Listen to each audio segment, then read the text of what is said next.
order. Today we continue our posture hearings with Indo-Pacific and U.S. Forces Korea.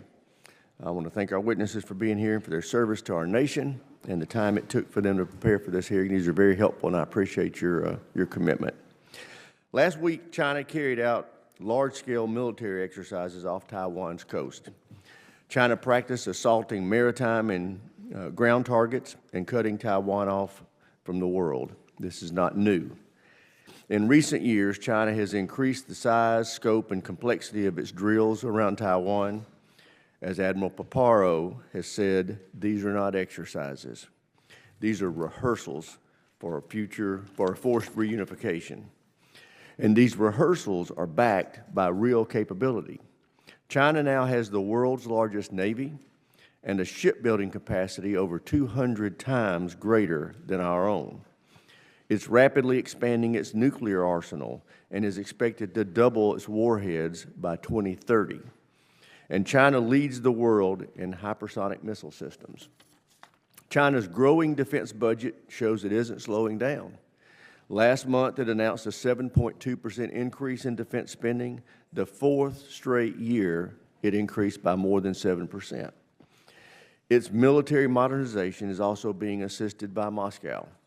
In return for supporting Putin's war machine, China is receiving advanced submarine, missile, and nuclear technology. China is also working closely with Iran and North Korea to further its effort to undermine American influence and alliances around the world, and we cannot let them succeed. Yet, year after year, the billions in Indo-Pacom's unfunded priorities have shown we're not giving our warfighters the tools they need to defeat China or to deter China. That must change. China is our pacing threat, and our defense investments must reflect that. We must fund Guam missile defense as part of President Trump's Golden Dome initiative. We must boost our defense, our ability to blind Chinese forces while hardening our command and control. We must refill our munition stockpiles, especially long-range fires. We must expand the production of attritable unmanned systems to create the hellscape Admiral Paparo envisions, and we must rebuild and modernize the U.S. shipbuilding capabilities. Delivering these capabilities will take serious investment. That's why I'm pushing for an increased spending in our military, including through reconciliation, through the reconciliation process with robust defense spending. Ultimately, deterring China, ultimately deterring China is not something we should do alone. As Secretary Hegseth has said during his recent trip to the region, America first does not mean America alone. And he's right. That's why I supported the upgrade of the U.S. Forces Japan to a joint force headquarters. It will strengthen our combined deterrence and response capabilities with Japan. We must also accelerate AUKUS, especially efforts to field cutting-edge interoperable systems. And we need more co-production, co-development, and co-sustainment with our regional allies and partners. We must also deliver weapons and training to Taiwan faster. That's why I strongly supported the Taiwan Security Cooperation Initiative in last year's NDAA. And I intend to authorize it at a robust level again this year. We know Xi instructed the PLA to be ready for operations against Taiwan by 2027.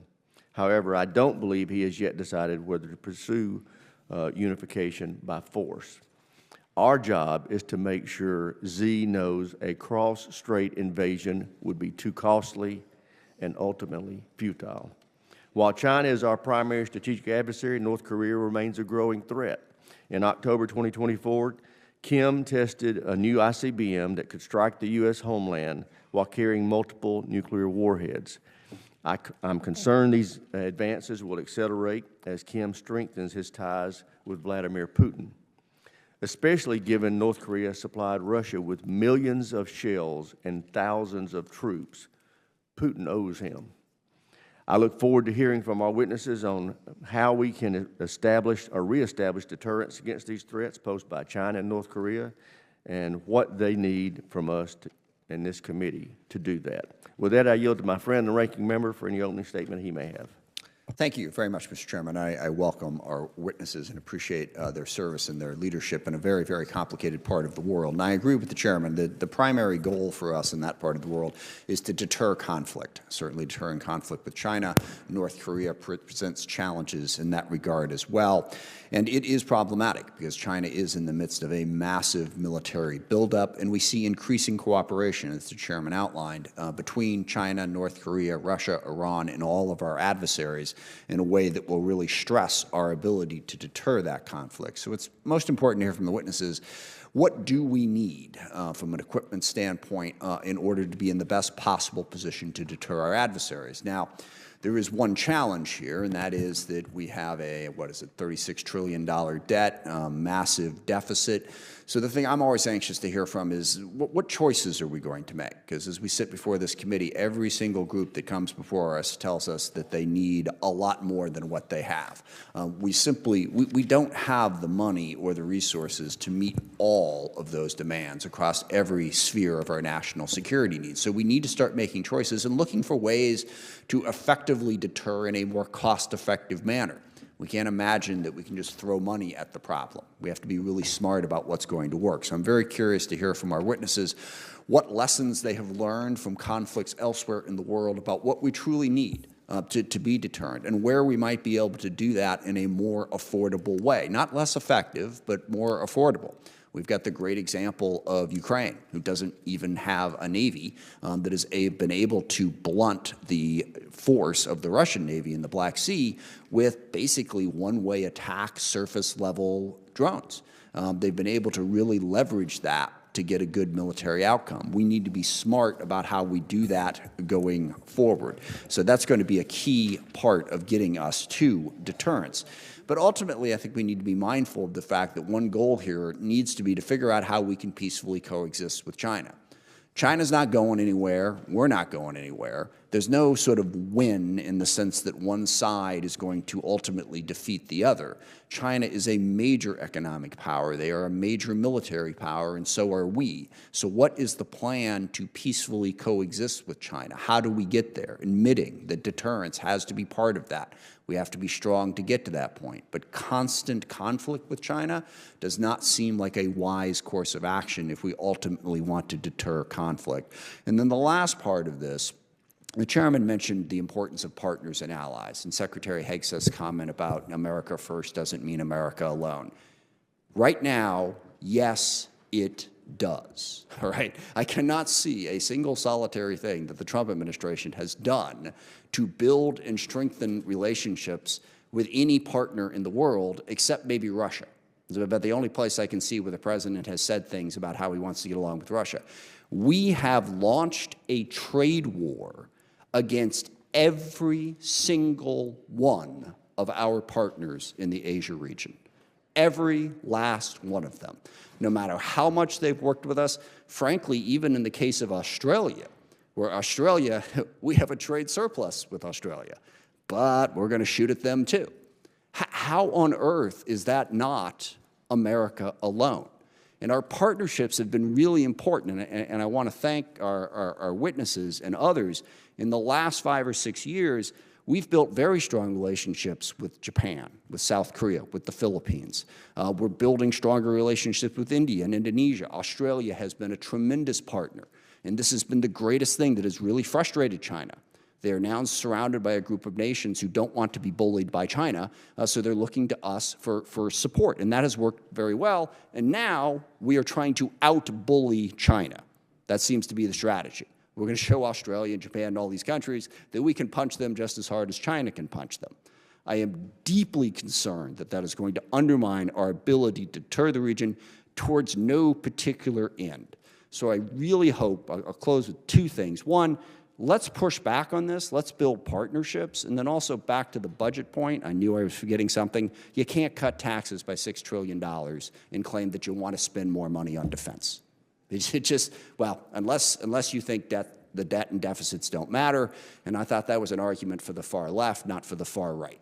So we have to be realistic about the choices we face if we are going to meet the very important deterrence goals that we have in the Indo-Pacific region. Thank you. I yield back. And I thank the ranking member. And now I'd like to introduce our witnesses. We have Mr. John Noh, who is performing the duties of Assistant Secretary of Defense for Indo-Pacific Security Affairs, Admiral Paparo, who is the commander of U.S. Indo-Pacific Command, and General Brunson, who is the commander of United Nations Command, Combined Forces Command, and the United States Forces Korea. With that, Mr. Noh, we'll start with you. You're recognized for 5 minutes to summarize your opening statement. Chairman Rogers, Ranking Member Smith, and distinguished members of the committee. Thank you for the opportunity to be here today to discuss our military posture and the national security challenges in the Indo-Pacific. And it is a distinct honor to speak with you alongside Admiral Paparo and General Brunson. Let me begin by reaffirming our mission as laid out by the Commander-in-Chief, President Donald Trump. We will achieve peace through strength. And Secretary of Defense Pete Hegseth has provided us very clear guidance on how the department will achieve that mission. Revive the warrior ethos, rebuild our military, and reestablish deterrence. China's undertaking an unprecedented military buildup. The PLA is developing a large and advanced arsenal of nuclear, conventional, cyber, and space capabilities. Xi Jinping has ordered the PLA to be ready to invade Taiwan by 2027. China aims to dominate the Indo-Pacific and displace the United States as the world's most powerful nation. To counter the growing threat from China, it is critical that we reestablish deterrence in the Indo-Pacific, resorts with combat credible military forces postured forward, while rebalancing burden sharing with our allies and partners and investing in our defense industrial base to support our warfighters. The bottom line is that we need to accelerate efforts to strengthen our force posture and increase operational capabilities in the Indo-Pacific, given China's historic and rapid military buildup and the urgent need to reestablish deterrence. And we will pursue an America First approach, but America First does not mean America alone or America only. It means that America is supported by and standing with capable, like-minded allies and partners who will do their part to restore and sustain deterrence. Stronger allies lead to stronger alliances, and stronger alliances deter aggression and create dilemmas for our adversaries. And this is what this department and the team seated here before you today are delivering. In closing, thank you for your support and leadership and for the opportunity to testify before you today. And I greatly appreciate your continued commitment to and support for the men and women of the Department of Defense. Thank you for your time, and I look forward to your questions. Thank you, Mr. Noh. Admiral Paparo, you're recognized. Chairman, Ranking Member, and distinguished members of the committee, thanks so much for the chance to appear before the committee to discuss the Indo-Pacific region. First, with me over my right shoulder is United States Indo-Pacific Command Senior Enlisted Leader, Fleet Master Chief Dave Isom, who is retiring after 38 years of selfless service as a Navy SEAL and Special Operator. Indispensable to any commander, this senior enlisted leader is in charge of key duties involving a region that spans over 50% of the globe, 4 of the 5 of the world's major threats, and much of the world's economic activity. Roughly 50% of the U.S. military's operational forces falls under his charge. And as all know, the Non-Commissioned Officer Corps is one of the Joint Forces' absolute asymmetric advantages. Fleet Master Chief Isom's leadership in this critical duty has been exemplary. I honor his service. He has been indispensable to me in making the transition as the commander for the last year. And this summer, having bid farewell to Master Chief Isom, will welcome Marine Sergeant Major Eric Cook to this post. Indo-PACOM faces a confluence of challenges. Foremost among them is China's increasingly aggressive and assertive behavior. Their unprecedented military modernization, encompassing advancements in artificial intelligence, hypersonics, space-based capabilities, among others, poses a real and serious threat to our homeland, to our allies, and to our partners. In 2024, the People's Liberation Army demonstrated growing capabilities through persistent pressure operations against Taiwan, escalating by 300%. China's aggressive military actions near Taiwan are, as the chairman said, not just exercises, they are rehearsals. And while the PLA attempts to intimidate the people of Taiwan and demonstrate coercive capability, these actions backfire, drawing increased global attention and accelerating Taiwan's own defensive preparations. North Korea's development of advanced nuclear weapons and ballistic missiles, including a new intercontinental ballistic missile capable of reaching the United States, poses a direct threat to our homeland and to our allies. Further, as discussed, North Korea is deepening its relationship with Russia, receiving military support and assistance to advance its own military capabilities. Russia's growing military cooperation with China adds another layer of complexity, creating a compounding challenge with the deepening cooperation between China, Russia, and North Korea. U.S. Indo-PACOM deters threats to the regional stability in competition and in crisis, while ensuring the ability to prevail in conflict. That ability to prevail is indispensable to deterrence. In 2024, the command conducted 120 joint exercises, among them 20 major joint exercises across the region, including allies and partners, demonstrating our capability and our combined capacity. We continue to strengthen relationships with Japan, South Korea, Australia, Republic of the Philippines, India, Taiwan, the ASEAN nations, the Pacific Island countries, and European partners in Indo-PACOM, including the United Kingdom and France. Multiple groupings, such as the Quad and trilateral arrangements, further enhance our capabilities. We must strive for dominance in space and across the information environment, including cyber, leveraging capabilities to counter command and control, intelligence, surveillance, reconnaissance, and targeting. This enables the command to gain a non-linear advantage over potential adversaries. And while the scale of our effort is substantial, the ability to master information is absolutely paramount to projecting power and safeguarding our interests.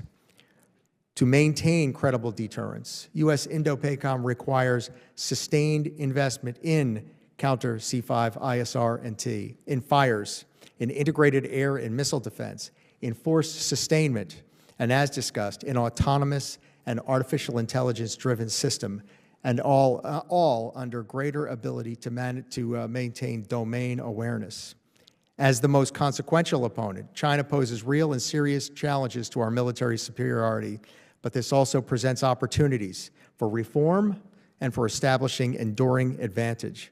While Indo-PACOM faces significant challenges, I do remain confident in our deterrence posture and the ability to defend U.S. interests and maintain regional stability, but the trajectory must change. China is outproducing the United States in air, maritime, missile capability, and accelerating their space and counterspace capabilities. Though we face serious challenges, the joint force remains confident, resolute, and determined to prevail. Deterrence remains our highest duty. Thank you for your continued support for Indo-PACOM. Together, we advance the security, freedom, and prosperity of the American people and our allies and partners. I look forward to your questions. Thank you. Thank you, Admiral. General Brunson, you're recognized. Chairman Rogers, Ranking Member Smith, and distinguished members of the committee, thank you for the opportunity to speak to you today.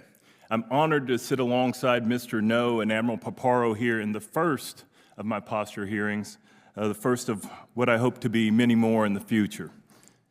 I would like to take a moment to thank you all for your continued and steadfast leadership and support to service members, the civilians that serve alongside us and their families. I'd also like to thank you especially for your continued assistance to those soldiers, sailors, airmen, Marines, and Guardians who are serving in Korea. I'd be remiss if I failed to recognize and give my condolences publicly to the family of a Republic of Korea Special Operations soldier who lost his life in a free fall parachute accident yesterday. It's a reminder that there is a high cost associated with wearing the cloth of our respective nations. In my career, every opportunity I've had to lead our nation's men and women has been an honor. And it's a privilege to serve alongside our allies, partners, and friends as we work together to further our shared interests, strengthen our ties, and further security, freedom, and prosperity in all our nations. The Korean Peninsula is directly linked to the national interest of the United States.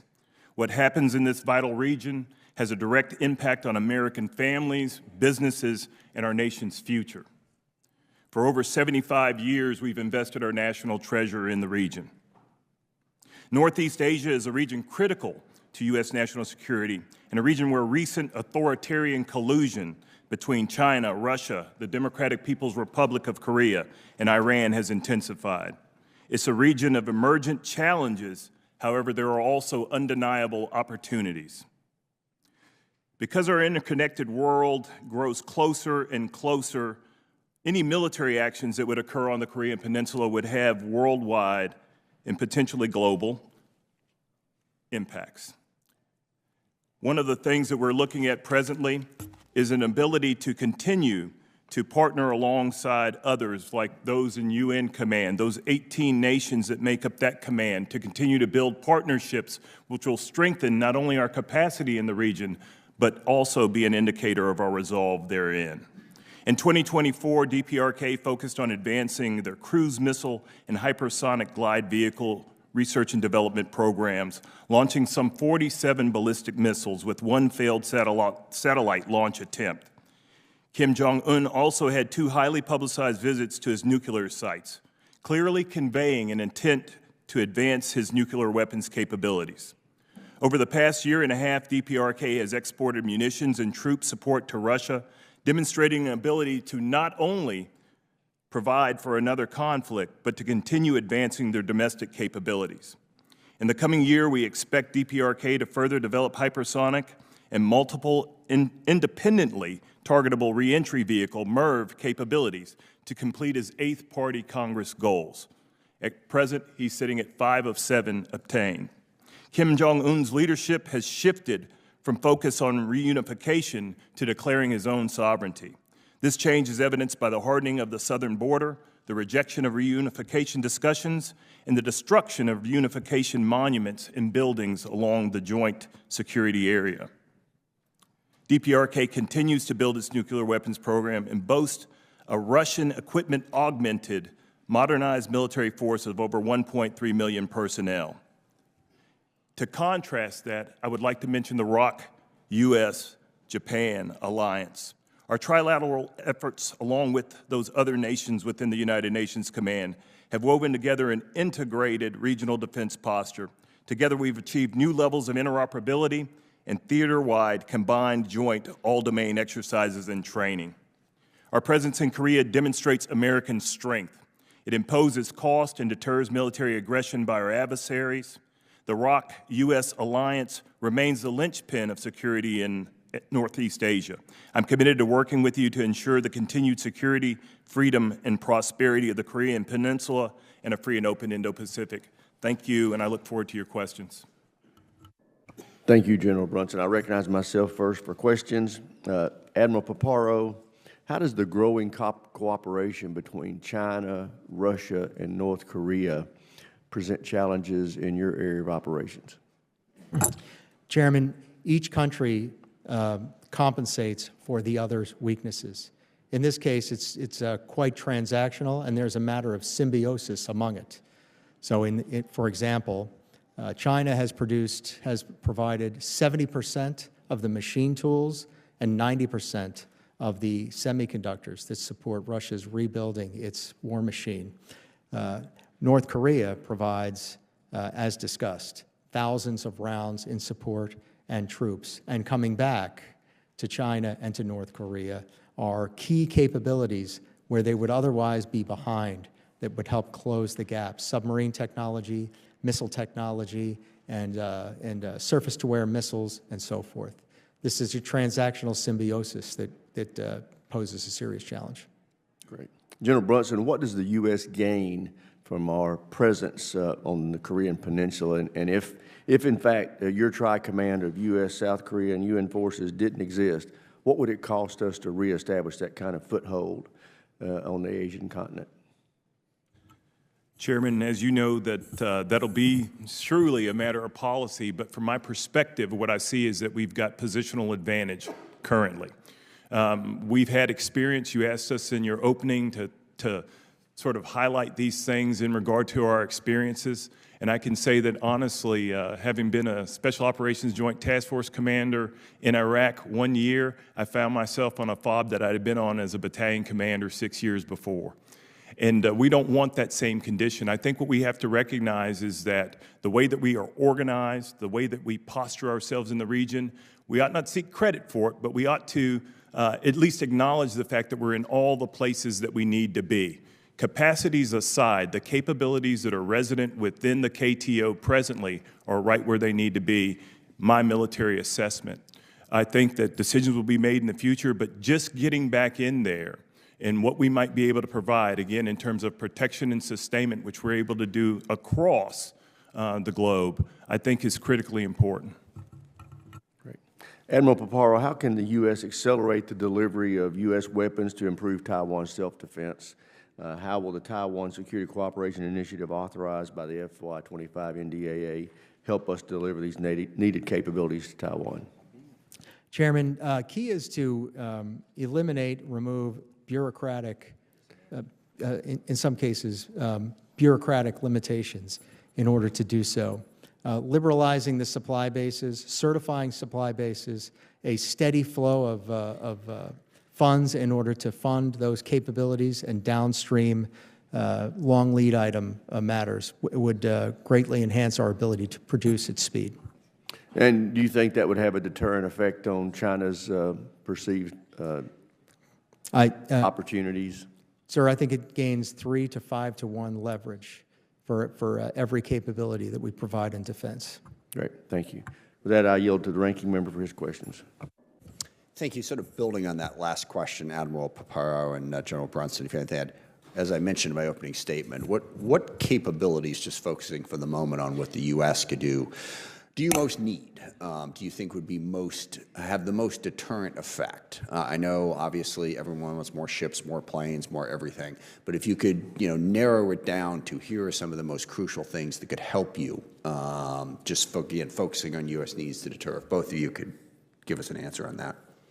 Ranking Member, the most critical need to focus on is our counter C5ISR&T capability, which gives us freedom to maneuver, freedom to operate at lower risk throughout the area of responsibility. Secure communications, basically. The ability to dazzle, deceive, destroy, the adversary's ability to see and sense, and then hardening our own ability to give a high-fidelity common operating picture to units to unlock their ability to operate tactically. Yeah. Any piece of that in particular where you see the greatest need right now, understanding that I'll ask you this in the classified session as well and get into more detail. But because posture hearings are different this year, we haven't got the budget yet. So it's a little weird. But as we will lead up to the budget, it hopefully will come in about a month, what would be most important to be in there to meet that need? Leveraging the United States' ability, having 90% of the space lift in the world to bring counter space capability, and then to continue to enhance our cyber capability. And many others in the form of long-range weapons, in the form of unmanned and AI systems that affect air denial and sea denial in enclosed places, such as the Taiwan Strait, augment these. Yeah. I'm just going to ask this. So General Hawk got fired. He's the head of NSA Cyber. How has that impacted your ability to work with NSA and Cyber on those very critical issues that you just outlined? I say we're ready to work with whatever competent individual is in place, and we'll continue to try to enhance that ability. Did you think General Hawk was a competent individual who you could work with? Yes. General Brunson, on the first question about capabilities, what would you most need in your command? Sir, as I had the opportunity to mention yesterday in the HAC-D closed session, all my requests are inhabited within the IPL of Indo-PACOM. I would tell you that as I look at the more ephemeral domains of cyber, EW, and space, I'm looking to be engaged in those in a more fulsome manner. And I think that that's where we can talk in close about some of those particular capabilities that we need to bring to bear on the peninsula. But to an earlier question that you mentioned, Ranking Member, I'd like to say that, you know, if we were trying to project strength, one of the things that we're continuing to work on right now is the assailable flank that is United Nations Command. There are 18 total nations there, and so I see the KTO as being a bit wider, and being able to leverage those other nations in the Republic of Korea and beyond is a way for us to continue to sort of underpin the things that we're doing on the peninsula with legitimacy. I'm running out of That's really important. I want to get to that, but I want to ask Mr. Noh those questions. So as I mentioned in my opening statement, we are alienating every single partner in the region. And you made the statement, you know, America first doesn't mean America alone. I'm puzzled. What are we doing to enhance relationships? I think we've all seen on display what we're doing to sort of make those relationships more problematic. But what is the administration doing to try to strengthen partnerships when they're launching a trade war against all of our partners? Ranking Member Smith, so as you know, Secretary Hexteth just came back from his first trip to the Indo-Pacific, where he visited both the Philippines and Japan. He had a chance to reaffirm our commitment to those important alliances with— What is that commitment? I mean, we can all go on vacation to Japan and say how much we love the country, but what is that commitment? Because there doesn't seem to be any commitment other than threats and bullying. It's reaffirming our commitment, our treaty obligations to both the Philippines and Japan. He announced a number of things that the Department is currently doing to work with both the Philippines and Japan to accelerate and strengthen our relationships. In the Philippines, for example, he made an announcement about bilateral Special Operations Forces training that we're conducting. Just one last question. How much damage do you think the trade war that has just been launched does to all of what you just said? Ranking Member Smith, in all the engagements and the personal engagements I've had, in all the engagements that I've seen the Secretary has had, our relationships with our allies and partners in the region are strong and remain strong. This only started a couple days ago, so we'll see where it goes. I yield back. Thank you, Mr. Chairman. Thank you, the Ranking Member. Chair, I recognize the gentleman from Virginia, Mr. Whitman. Thank you, Mr. Chairman. I'd like to thank our witnesses for joining us. Thanks again for the incredible job that you all are doing. Admiral Paparo, I want to begin with you. You talked about the importance of shipbuilding, but very specifically shipbuilding in certain areas. We have a distinct asymmetric advantage under the sea. Can you give us a perspective about what that looks like in relation to what we have as that advantage versus what the Chinese have, what they're building in relation to what we have? Secondly, too, is that we know that the Marine Corps is going to be the stand-in force there in the Indo-Pacific. They're going to be the tip of the spear, have that ability to make sure that they're the crisis response team. The challenge for us today is we don't have enough amphibious ships, and the ones that we do have an operational availability of 41%. So when your call goes out, the challenge is can it be met? Because today we cannot put together an amphibious ready group Marine Corps Expeditionary Unit, better known as an ARGMU. Can't do it. We can put a single ship out there, but we can't put the complement of ships that we need for an ARGMU. Can you tell me where are we in relation to the need for getting to that 2.33 submarines a year for AUKUS and ourselves, why that's important, and then what do you see as your alternative in a crisis response if when you call for an ARGMU, there's not one to be had? Thank you, sir. Great to see you again. Presently, we have a generational advantage from a submarine standpoint against our adversaries. And this is key, critical, and indispensable to the ability to prevail. The PRC, though not perfectly linear, but the PRC is outproducing the United States by a rate of 2.0 per year to 1.28 presently attack submarines per year. Required to get there are continued investments in defense industrial base, liberalizing the long lead time supply chains, and giving a steady flow of funding. On the Marine stand-in forces and on amphibious ships are absolutely critical to this effort. and we are not meeting mission globally on doing so. It's a matter of the maintenance of the current capability that we have, and frankly, it's also a matter of the number of amphibious ships that we have. So the ops analysis does not lie on that matter. Very good. Thank you. Let me then move from that. You talk about the need for us to get above the 1.28 production. That's not only to meet our requirements, but also to fulfill the obligations we made under AUKUS to make sure we have that partnership. Partnerships are incredibly important in that region. We talk about AUKUS, but we also talk about the Quad agreement. Can you give us your sense about, are there any barriers that are standing in the way for us to fully operationalize AUKUS, whether it's Pillar 1 or Pillar 2, and all the opportunities that are there for us with the Quad? We see what our adversaries are doing and trying to create more relationships there. We have to do more at the pace of relevance to make sure we have substantive outcomes of these agreements. Can you give us a perspective about where you see things and what we need to do to accelerate that? AUKUS Pillar 1, operationally, we are meeting every milestone.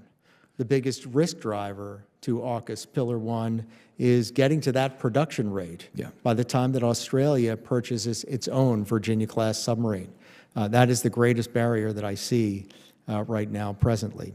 On Pillar 2, the other capabilities, missiles and unmanned and cyber, on this case, the biggest barrier are barriers to our administrative and bureaucratic barriers to co-production. Co-production among our partners, not just our AUKUS partners, but all of our partners, would greatly enhance our missile magazines for all of us. Mm-hmm. Would you say that ITAR currently has been modified enough to open the door for Pillar 2? Because I know as we talk to the Australians, they are not very happy with still the impediments with ITAR. I would agree with them. Okay, very good. Let me ask, are there other ways that we can get the most out of technological cooperation with our friends, not just there with AUKUS, but also with the Quad, where there's great opportunities with India and more opportunities with Japan? Give us your perspective on that. Yes, that multilateral, India, Japan, the United States, and Australia, that is critical, and it's growing. Mm-hmm. And we've seen some progress also with co-production among us, and we see some progress on exercises. But again, our limits to co-production and speeding up our ability to release key technologies to our partners under conditions of trust and under the scrutiny of trust that leads us to do so with confidence will enhance that effort. Gentleman's time's expired. Chair, and I recognize the gentleman from Connecticut, Mr. Courtney. Thank you, Mr. Chairman, and thank you to the witnesses for your testimony this morning. Again, at the outset, I just would note on Saturday, the 24th Virginia-class submarine was commissioned into the Navy. There are 4 more that are coming online between now and the end of 2026. So, there's no question that the cadence is not where it should be, but if you look at tonnage, and again, if you look at the fact that post-COVID, the yards are recovering. We just had the new Secretary of the Navy at Quonset Point on Friday, who, again, got an eyeful in terms of just the chock-a-block activity that's going on there. So just to go back to AUKUS for a second, Admiral, this committee in record time enacted all the authorities in 2023 per optimal pathway to get, again, that engaged. There still is, in my opinion, a misperception that AUKUS is primarily about just helping Australia. Can you talk a little bit about what it means in terms of the U.S. as far as making our nation safer and also the Indo-Pacific safer?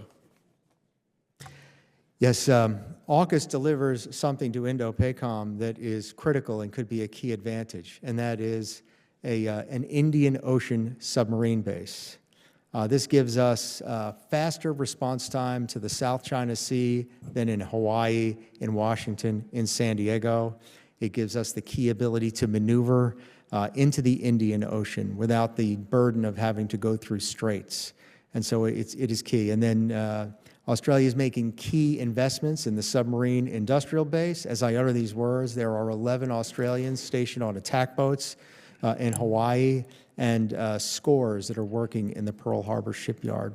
These are just but a few of their contributions. And again, the plan is also to have the rotation of Virginia's starting in 2027, I believe, in Henderson in Western Australia, which again, they are making huge investments in terms of the infrastructure that's necessary for that effort. One of the authorities, Mr. Noh, that we enacted vis-a-vis AUKUS was we had to actually pass a law to allow Australia to invest $3 billion into our industrial base. It was such a novel, extraordinary component of the optimal pathway that we actually, as I said, had to change the Treasury Department's rules to accept that money. As you, I think, should know, the defense minister from Australia, in his visit with Mr. Hegseth, brought the first check for $500 million, which was deposited in the U.S. Treasury. And to follow up Mr. Smith's question regarding the trade war that's happening right now, Australia has a free trade agreement with the U.S. There are 0 tariffs on U.S. goods that come into Australia. As Adam said, there's a 2-to-1 trade surplus from the U.S. into Australia.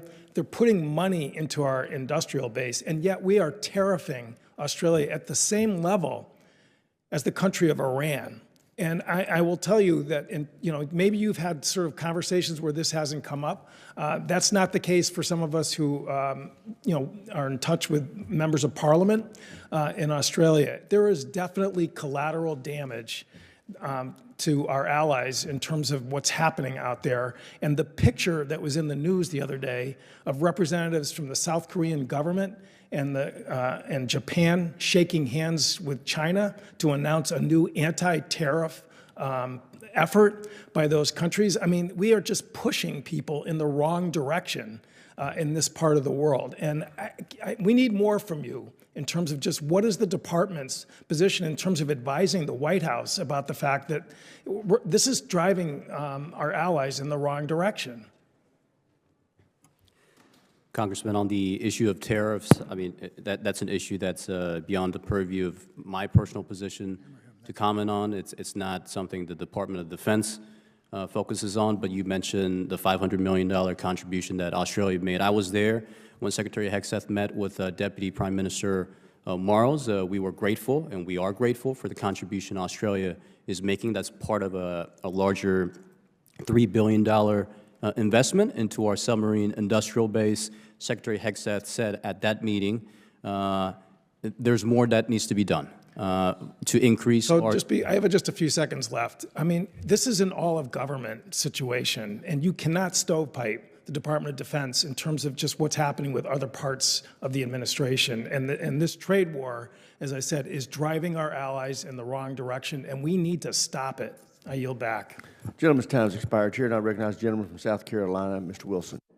Thank you very much, Mr. Chairman, and I want to thank each of you for your service. It's humbling to be in your presence, and what a difference you make, and how important it is where we are today, sadly in a conflict we did not choose, and that is dictators with rule of gun invading democracies with rule of law, and what we can do to deter, and that's your field. And we saw, sadly, dictator war criminal Putin to invade Ukraine on February 24, 2022, under the theory that Ukraine doesn't exist. Then we know that the puppets of Iran invaded Israel on October 7, 2023, under the theory that Israel doesn't exist from the river to the sea. But it's just so important that we be as strong as we can for peace through strength to deter the Chinese Communist Party that claims, of course, Taiwan does not exist. There's a parallel there, and it's before us, and so what you're doing is just so important. And with that in mind, I want to thank all of you for your service, and I had the opportunity last year to have my 3rd visit in the Republic of Korea to visit at Camp Humphreys. What a world-class facility that is. I was there when the groundbreaking occurred, and then to go back and see this facility of $10.8 billion investment, 90% paid for by the very appreciative people of the Republic of Korea.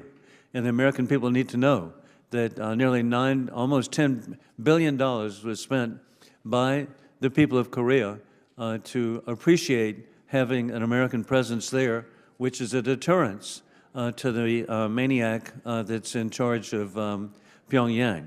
Keeping that in mind, I visited with troops from South Carolina, and it's just so important that we remain ironclad in supporting the people of Korea with the instability of, indeed, the regime in Pyongyang.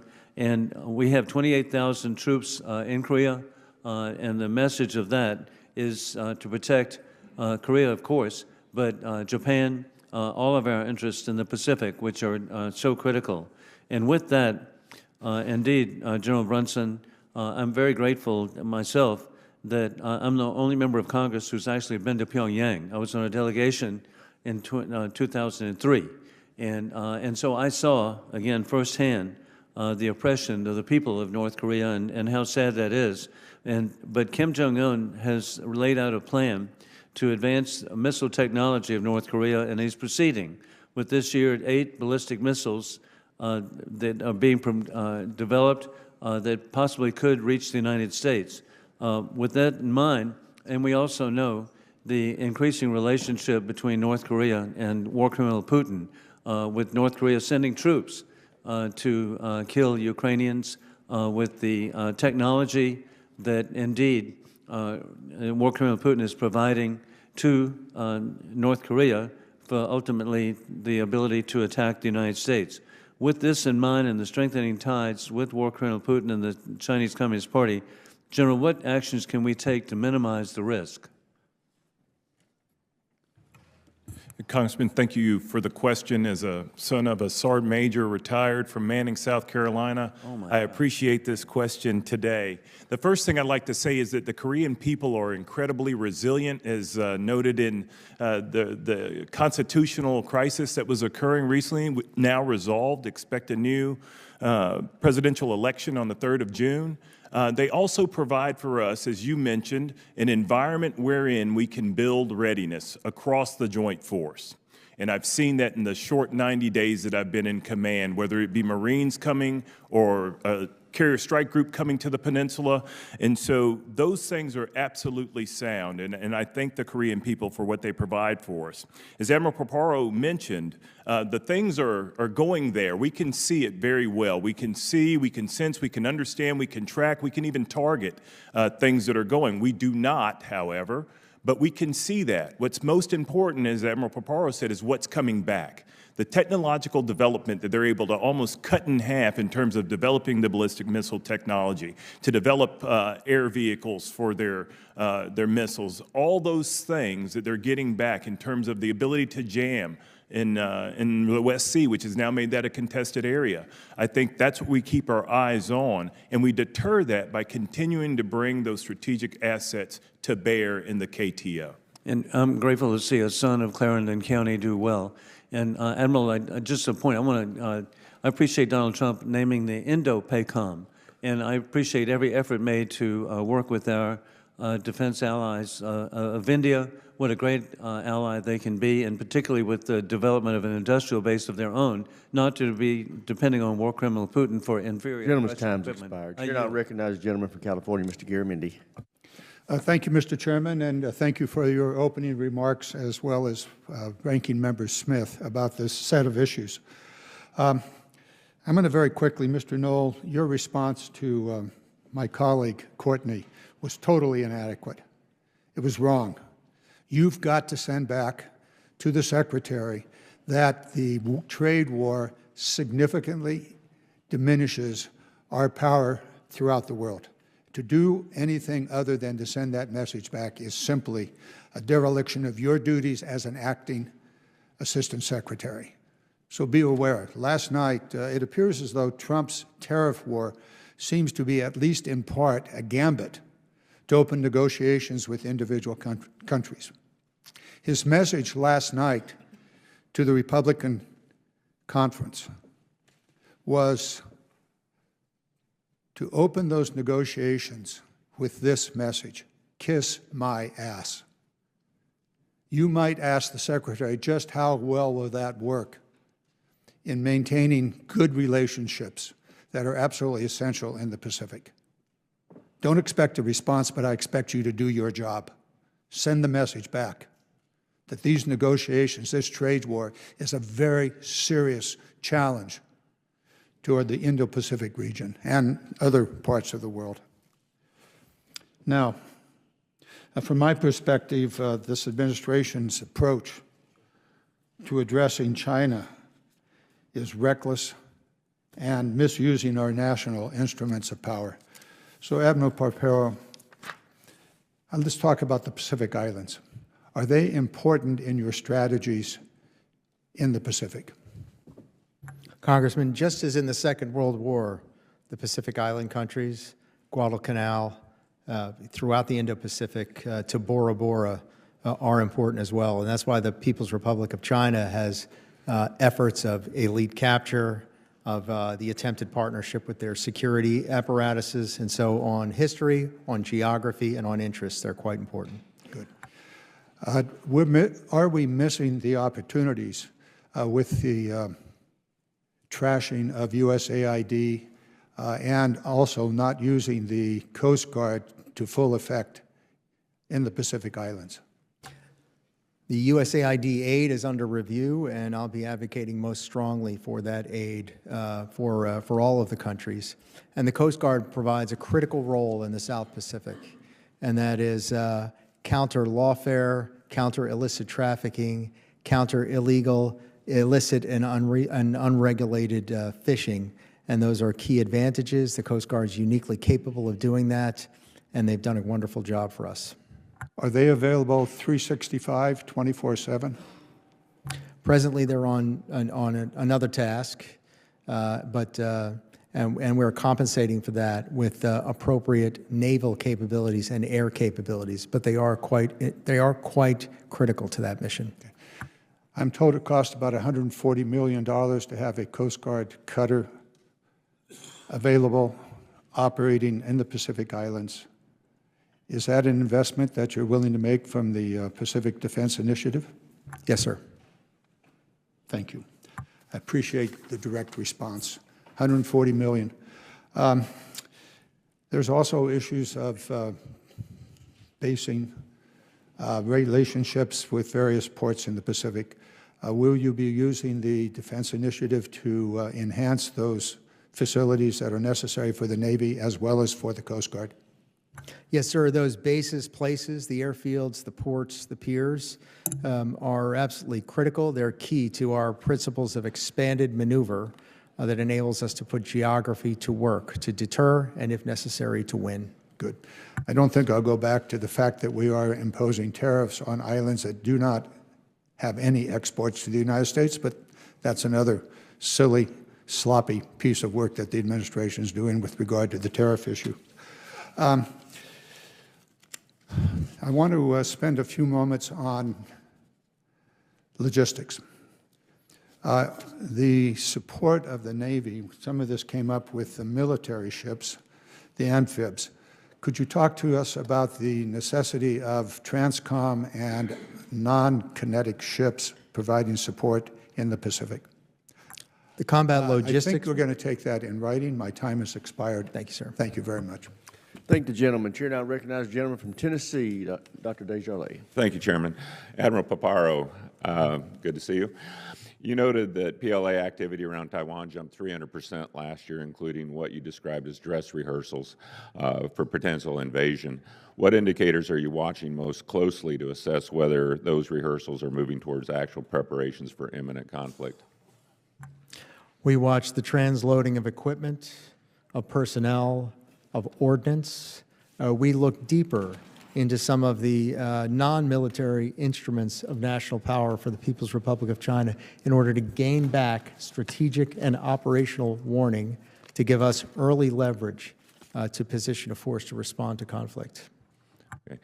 And you've spoken publicly about Hellscape Plan to deter invasions through unmanned systems, and you were very generous with your time on Codell Kelly in February at your headquarters in laying that out in great detail. In open source, can you walk us through how this fits into your broader deterrence framework and how we're helping ensure Taiwan is investing in the right capabilities to make this concept viable? Yes, sir. As discussed in the Black Sea, there are spaces where the force need not gain air superiority or maritime superiority, but just deny it to the other at low human cost.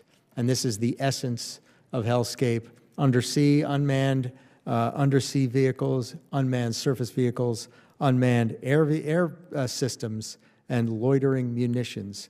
Summing those, operating them within one common command and control framework to be able to put them to that best use. And Taiwan, for that matter, is also making those investments, and those investments are and must be aligned to the investments that we're making. Good, thank you. And Admiral, last week the U.S. and Chinese military officials held their first working-level maritime security talks since the start of this administration. Can you update the committee on how these conversations went and how you see their value in the current environment? Both sides were very direct. They were conducted professionally, and we lodged several inputs into the discussions about unsafe, unprofessional behavior, the deployment of flares in front of our partner nations' vehicles and I should say aircraft, dangerous maneuvers around ships. And it's an important dialogue that we had, and I feel confident that the People's Republic of China caught the message. Okay. And you touched on this briefly with Mr. Whitman, but just a little deeper dive. We often hear that alliances are our asymmetric advantage, and I agree with that in principle. But how do we ensure that those relationships remain net contributors to deterrence rather than creating dependencies? And what have you already seen that you would like to see over the next year or two that would signal they are stepping up in the face of the PLA threat? Greater investment in their own defense from a standpoint of percentage of their GDP, their gross domestic product, as an indicator, acquiring the right systems that are interoperable among all of the partners. And of course, there's Australia's historic investment in AUKUS, and the United Kingdom, I might also add. There's Japan's investment and a counter-strike capability with the acquisition of 400 Tomahawk land attack missiles. These are some of the examples of how this is operationalized. Are there gaps that we still need to fill to close and make those efforts more strategically impactful? There are always gaps because we're never satisfied with how ready we are. But yes, we have to speed up our ability to co-produce capabilities. We have to speed up the bureaucratic barriers to executing those faster, and we must reform the industrial base so that those capabilities deliver on time. Thank you, sir. And with that, I'll yield back. Thank the gentleman for yielding. Chair, and I recognize the gentleman from Massachusetts, Mr. Moulton. Thank you, Mr. Chairman. Mr. Coe, you said in your testimony that stronger alliances is what this team is delivering. Are alliances with Japan, South Korea, Taiwan, Thailand, Vietnam, Australia, the Philippines, and India included in your stronger alliances? Are those important allies for us in the Indo-Pacific? Congressman, absolutely. So you're raising tariffs 24% on Japan, 25% on South Korea, 32% on Taiwan, 36% on Thailand, 46% on Vietnam, only 10% on Australia, 18% on the Philippines, and 26% on India. How do these tariffs strengthen our alliances? Well, Congressman, as I said before, the issue of tariffs is beyond purview of my position. Oh, so it doesn't matter? You don't think our allies care about tariffs? You seem to care about our allies and the relationship we have with them. You don't think tariffs have any influence on that? Congressman, I've had multiple engagements, personal engagements with allies and partners. Does weakening our allies' economies help our alliance? All the engagements that I've had, that I've seen the Secretary have with his counterparts, lead me to believe that our alliances and partnerships are in a very that they like the strong tariffs, that that's a good move. It strengthens our alliances. Is that what you're saying, Mr. Coe? Our alliances and partnerships are in a very strong place. These tariffs are also going to raise prices for American consumers, including American troops. Will this be good for your soldiers, General Brunson? Do they have a lot of extra disposable income to spend? Congressman, in answer to the extra disposable income, I've got two college-age daughters that I'm still putting through college and a 15-year-old at home. I don't know that disposable income is what I would look at here. Admiral Paparo, when the tariffs raise the prices that your sailors and Marines pay at the commissaries for groceries, the PX, and whatever. Is that good for your sailors and Marines? Higher prices? Higher Them and their families? Higher prices will hurt our service members. Mr. Noh, you mentioned that, I appreciate the direct answer, thank you. Mr. Noh, you mentioned that Secretary Hegseth recently traveled to the region to reaffirm our commitment to our allies. Is South Korea one of those important allies? South Korea is a very important ally. In his call several weeks ago with the... So I wonder if the reason why you have to reaffirm those alliances is because of this trade war the President has started. But regardless of that, can you explain how pulling out Patriot batteries from South Korea demonstrates that commitment? Congressman, we face a very dangerous security environment. The department Yes, in the will- Indo-Pacific, which is your #1 priority. So why are you pulling Patriot batteries out of South Korea to send them to the Middle East? I thought that China was the pacing threat. Well, Do you disagree with that? Congressman, the department will continue to address threats as... General Brunson, is it helpful to you in South Korea and your alliance with the South Koreans to pull out a Patriot battery? Congressman, if I could be given just a second to explain the way we handled that. No, I don't want to know. I just Got want it. to know if it's helpful or not. I don't want an explanation. I just want an answer. And it would be helpful if you could give direct answers like Admiral Paparo. Admiral Paparo, back to you. I recently heard from a commanding officer under your command expressing frustration and disgust over Secretary Hegseth's illegal disclosure of top-secret targeting information detailing when American pilots would be over enemy territory on an unclassified platform that we know is targeted by our adversaries, including China. I've never heard from this commander about an issue like this before. He seemed concerned about the example that this sets for our troops. You have to make rapid operational decisions. Do you use signal chats to discuss operational plans and other classified information? No, Congressman. Do you allow sailors under your command to keep their jobs when they knowingly disclose classified information? No, sir. Do you criminally prosecute people under your command who knowingly, illegally disclose top-secret information upon which the lives of our pilots depend? We would if we encountered that. Do you allow your sailors and Marines to drink on the job? No, sir. Admiral Paparo, I assume you expect accountability from your commander. Secretary Hegseth said accountability is back at DOD. When you instill accountability in your subordinates, do you advise them to lie about the disclosure of classified information? No, sir. I expect integrity. Mr. Noh, you talked about restoring the warrior ethos. Is part of the warrior ethos disclosing top-secret information and then lying about doing so? Yes or no? Is that part of the warrior ethos? You were in the Army. Is that what the Army taught you? Congressman, there's Yes or no? Did the Army teach you that, Mr. Noh? Gentleman's time's expired. Chair, and I recognize the gentleman from Mississippi, My guess is no. Mr. Kelly.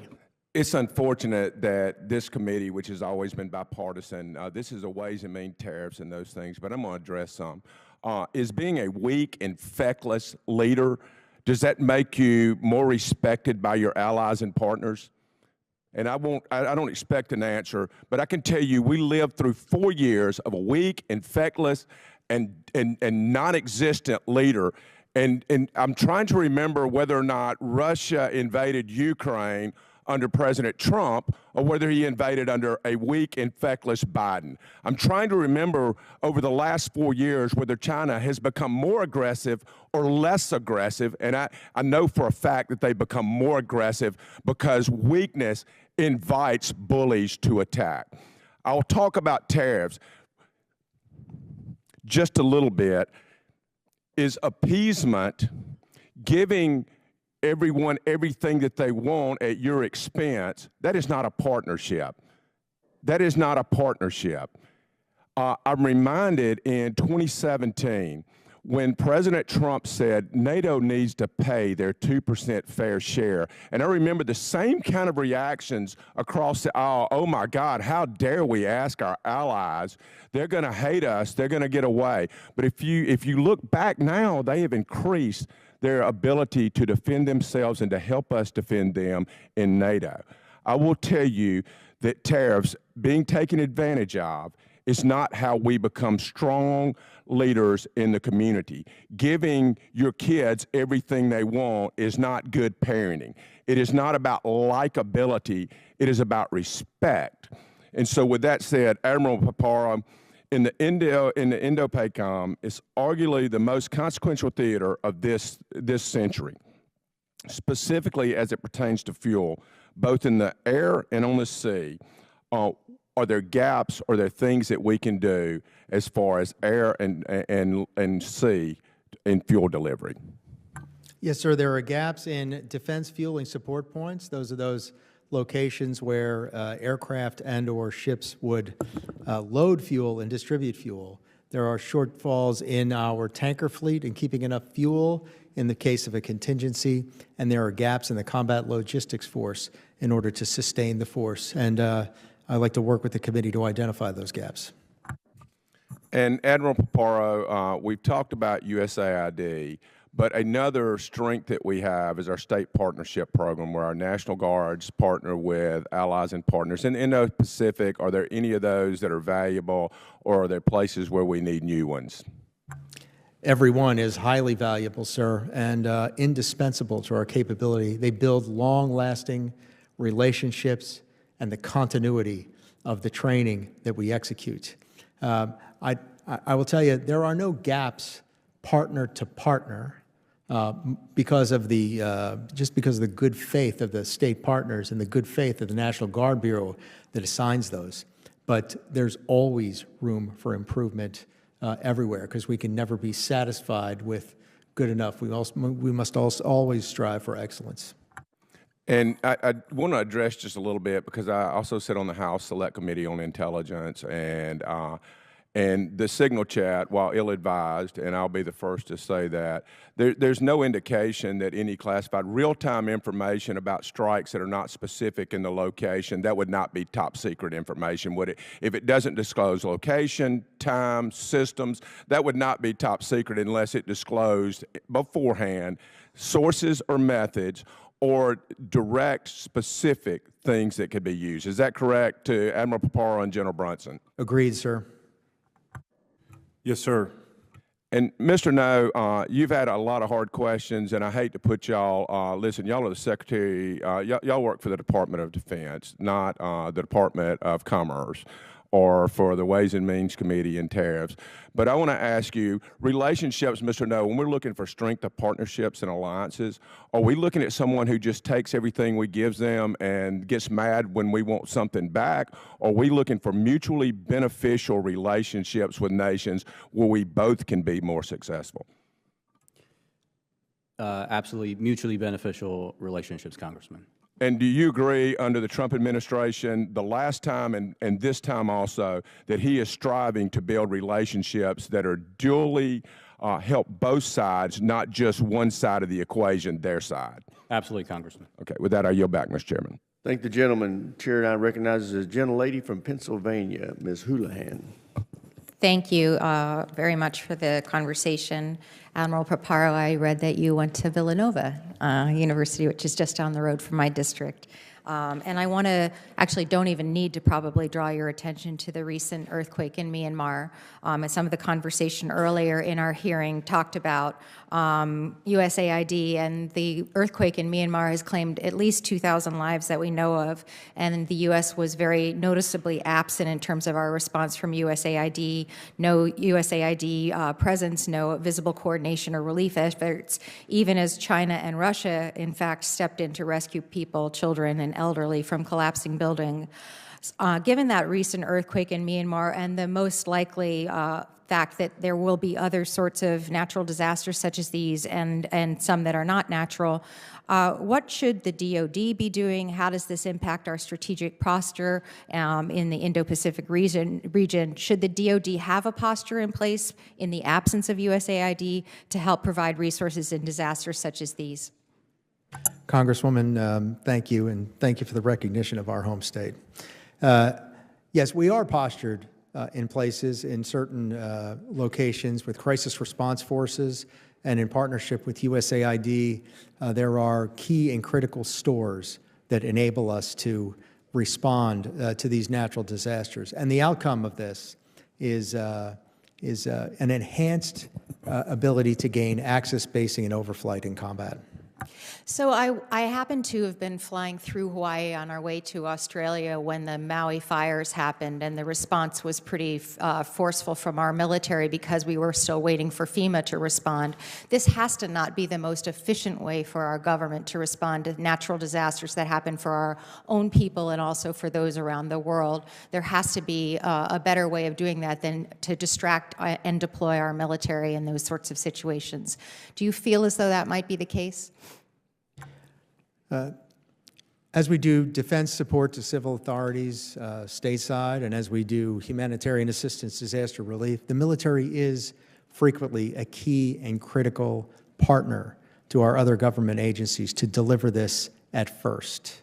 But then as the aid organizations step in, we execute a graceful transfer of those capabilities to get back on our primary mission of deterrence. In many ways, I feel as though we're sort of inviting our adversaries into the region to take that place. Of course, the military will still be there. We still are America, and we still care. But do you believe that we're also increasing the possibility of influence in the region from places like China?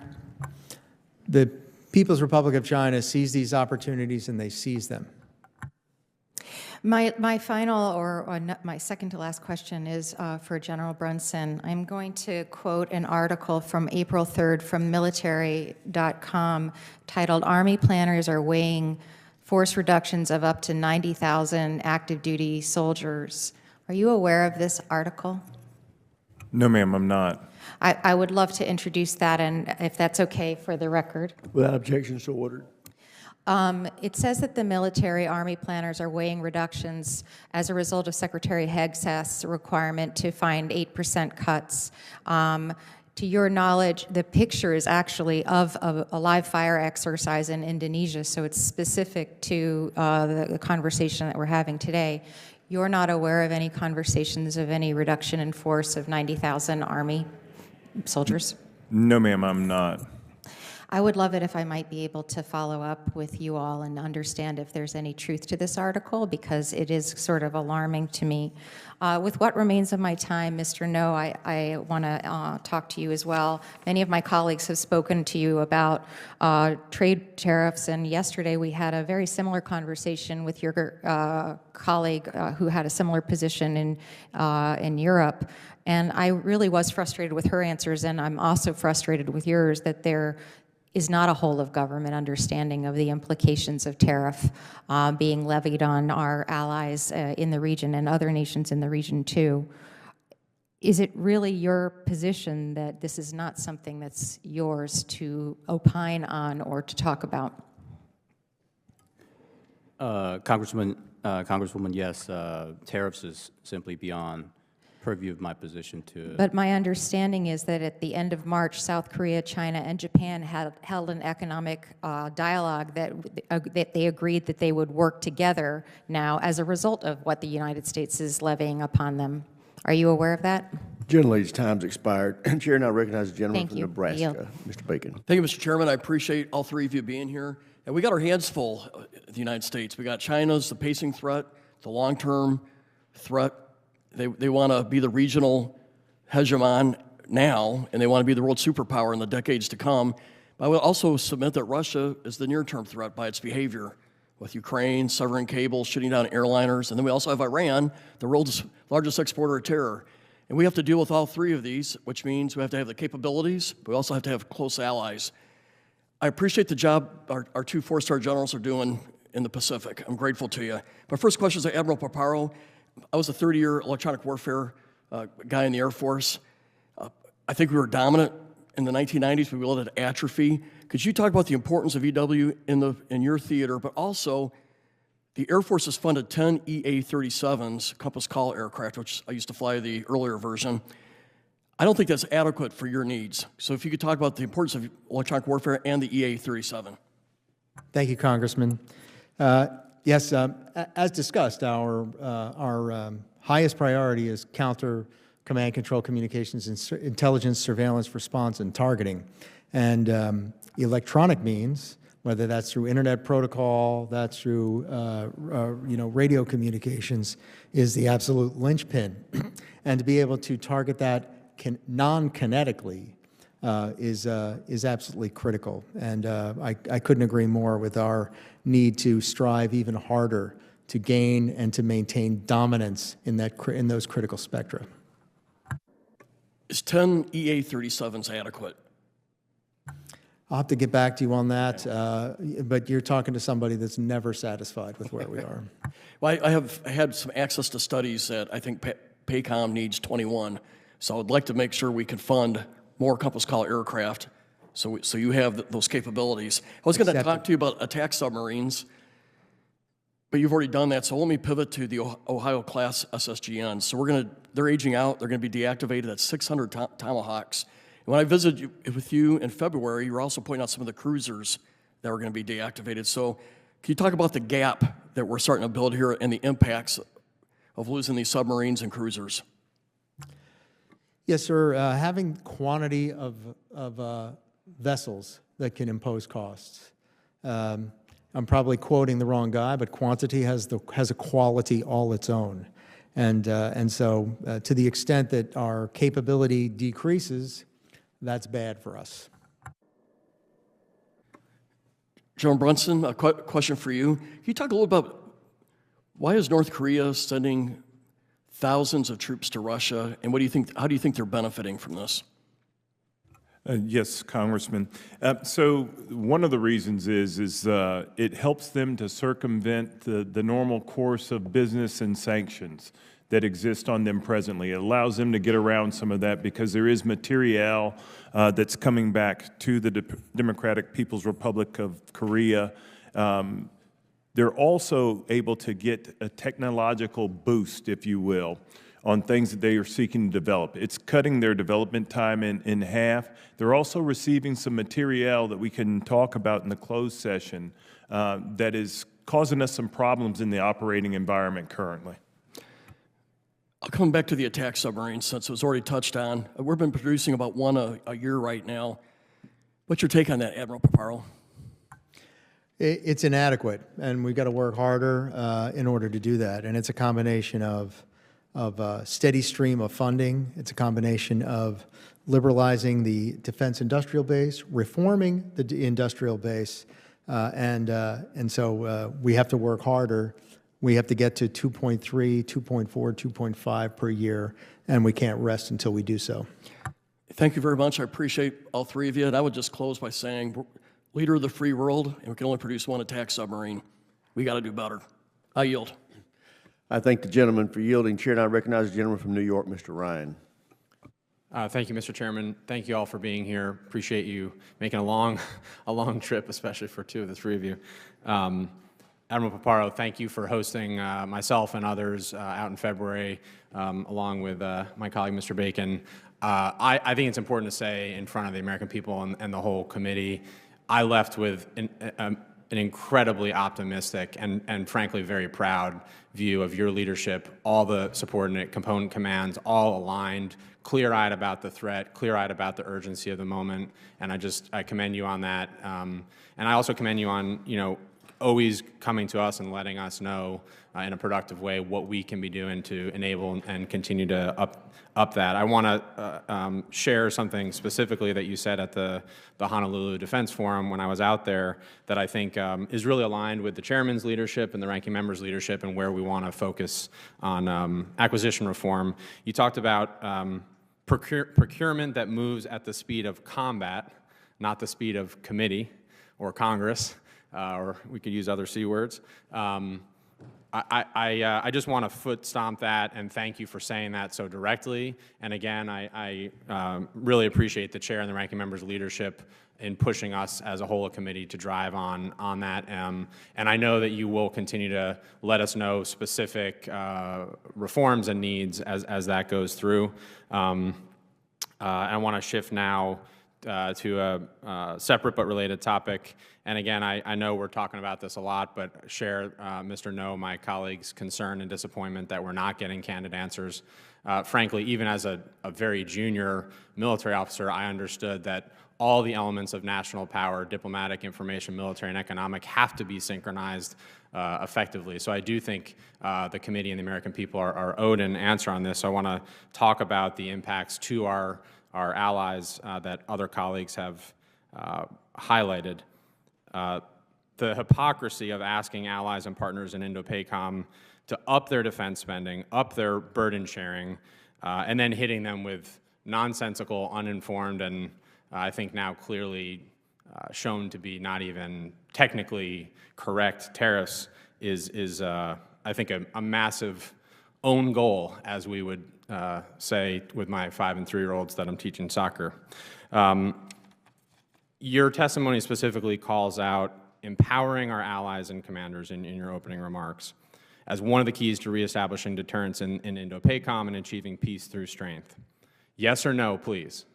Do you think a 46, or does the department think a 46% tariff empowers Vietnam? Yes or no? Congressman, I can't give a yes or no answer because the issue of tariffs is do you beyond think, purview of my position. Do you think that a 25% tariff on South Korea empowers our allies and partners? Same answer, Congressman. General Brunson, do you think that empowers our allies and partners in South Korea? Congressman, if I could just ask for a point of clarification. Now we're down to 25%. I would say that it impacts their budget, and so that's something else they'll have to work through the Korean government to solve. Do you think it strengthens our partnership, yes or no? Congressman, I cannot say that yet because I don't know the impacts of it. I've been here for a week, but we come through our recent exercise series. There have been no impacts to what I understand are purchases that are ongoing for the military element within Korea, and I believe that we're sound. Thank you, General. On Australia, who everyone has acknowledged is our most strategic partner in Indo-PACOM, and Mr. Courtney spoke about this. Admiral Paparo, you called them our most strategic partner. Mr. Noh, you called them a key logistics hub. It's clear that they were blindsided in particular by this tariff, which I find particularly offensive given the time and investment all of us have spent in building that relationship and nurturing and growing that relationship, to the point that the Prime Minister said, quote, "The Trump administration's tariffs have no basis in logic, and they go against the basis of our two nations' partnerships." He's absolutely right. Does that tariff, can you at least acknowledge on AUKUS, given all the bipartisan work that's been done there, that hurts our relationship, Mr. Noh? Congressman, we have a very strong relationship with Australia. Yes or no? Does that help or hinder our partnership? To blindside an ally with such a forceful tariff? I'm not here to talk about tariffs, Congressman. Gentleman's time has expired. Chair, and I recognize the gentleman from Texas, Mr. Fallon. Thank you, Mr. Chairman. Admiral, thank you for being here, and General as well, Mr. Noh. I like to keep things simple, basic. 20 years ago, would you agree, Admiral, that in the last 20 years, China's capabilities and ambitions have grown exponentially? I have a direct view of that over that 20 years, yes. And now you'd agree they're a military peer now? I do. Same question, General. Sir, looking through the DPRK lens, I would say yes on both counts. Thank you. So how many, Admiral, how many Marines do we have on Okinawa today? 18,000. And was it roughly the same 20 years ago? 20 years ago, it was about the same, yes, sir. What's the end strength goal right now? Presently, right now, 3rd Marine Expeditionary Force is at end strength as it's stationed where it is. It really is optimized. Okay, and so there's no plans to reduce it from, say, 18,000, 19,000 to about half, 10,000? There is the Defense Policy Renew Initiative, our agreement with Japan, and it's a conditions-based process, and ultimately 5,000 U.S. Marines are planned to be in Guam, and another 2,700 Marines are planned to be in Hawaii. So given the considerations that we talk about with China and the threat, it's something that I would recommend we do is to renegotiate with our Japanese friends and keep those 18,000, or that strength, 18,000 to 19,000. Because if, God forbid, General, how many troops do we have in Korea in the 80s, roughly? Was it about 50,000, is that right? Congressman, it's a bit lower than that. In the 40s, 45,000 or so? A little bit lower than that. 40? 28. So in the 80s, 30 years ago, we only had, I'm not talking today, what was it then? 60. What was our high strength? Probably about 60,000 when the division second ID. And what is it was now, formed. about 30, about half? About 30, sir. Okay. So we've established that this threat has grown exponentially, and yet we've reduced our footprint. So God forbid, it's a simple question and an obvious answer, but God forbid there is a conflict on the Korean Peninsula. God forbid the Chinese do cross the Taiwanese Straits. Would you rather have 45 or 50,000 American troops on the peninsula, or would you rather have 30? You know, it's obvious, right? Yes, Congressman, it's an obvious answer. And the same You'd thing, always want more, but of course. But the same thing, Admiral in Okinawa, right? I mean, If a little bit's good, a whole lot's better. So. yeah, you know, and I'm not worried that it's going to capsize either. I think that's going to be solid. So, Admiral, we have a great many allies in the region, wonderful allies. You know, so many of them come to mind. But what I wanted to ask is, what country, in your view, is already an established model ally that we could, what is that model ally, and how can we foster more of our relationships to look like that one? Indo-PACOM has 5 of the nation's 6 treaty allies in its AOR, and I have got tremendous pride in our execution of that alliance itself. Japan, South Korea, and Australia are very much model allies in their ability to provide capability, and the Philippines is growing. And we've recently had a very good engagement with Thailand, and they continue to contribute. Yeah, Thailand's worried me a little bit about cozying up to China. That's why we just is so important what we do here. So another question, I'm very curious to hear your answer. Which friend or friendly nation in Indo-PACOM presents the most promise and potential benefit for the United States in our interests in the future? Vietnam and Indonesia, and India. Yeah. Absolutely, India above all others. I noticed in India in 2007, they only bought about $230 million or so dollars worth of military equipment, and today it's neighboring around $24 billion, and it's very promising, but they're still playing with the Russians, and I get why, legacy systems and such, but they're still buying more from Russia, so we really do need to do, what do you think we can do to pull India more towards our sphere, if you will? India's security cooperation sales with Russia is approximately 30% of their gear. No new buys on this. It's all buys to maintain the vestigial equipment that they had with India. They'll continue to treasure their non-aligned status, but they'll move more and more in partnership with the United States and the other market democracies as we move forward. And just for the record, Mr. Chairman, I really hope that we do increase our footprint on the Korean Peninsula and in Okinawa. I think it's strategically important and vital, and I yield back. Thank you. Thank the gentleman. Chair now recognizes the gentlelady from Hawaii, Ms. Takuda. Thank you, Mr. Chair. Section 356 of last year's NDAA directed the Department of Defense to establish an advanced manufacturing facility to support submarine shipbuilding and the broader defense industrial base in the Indo-Pacific. I was proud to help secure this provision, and I'm keen to better understand how the department is implementing it. Admiral Paparo, as a primary user of this advanced manufacturing program, how does it support your requirement as the combatant commander? And how are you providing direction to the services and other entities to guide ongoing efforts related to advanced manufacturing in Hawaii to best support your needs? Aloha, Congresswoman. Good to see you. Good to see you. We are implementing, in partnership with Hawaii Community College and at Wheeler Airfield and Schofield Barracks, to bring additive manufacturing in order to gain as much leverage as we can on the ability on scene to provide replacement capabilities, replacement parts, and to speed up our supply chains. We think this is a model everywhere, is to be at the point of need there. Greater investment in these capabilities, additive manufacturing aided by AI, is critical to us. I've made it a focus, as you know, having been on this mission for a good while. I think one of the biggest barriers to it is going to be to ensure that the systems commands quickly assess the applicability of those components. And when they're finding them wanting, we run to the problem and improve it. And when they are adequate, quickly give authorities to employ those additive manufacturing capabilities to move faster, to repair gear, and to get it on the line faster. Thank you, Admiral. I'm sure we'll have many more discussions on this. Right now, if I can pivot slightly a bit, Admiral, is it helpful to your work in the Indo-Pacific when our European allies support our deterrence in the Pacific, such as when Germany and France conducted Taiwan Strait transits last fall?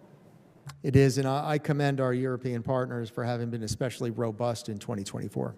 Thank you. And Mr. Noh, going back to the discussions about whether America first means America alone, Mr. Noh, does this administration agree that our European and NATO allies have an important role to play in the Indo-Pacific? Congresswoman, the department does believe they have a role. Is it an important role that they play, given that China is our pacing threat?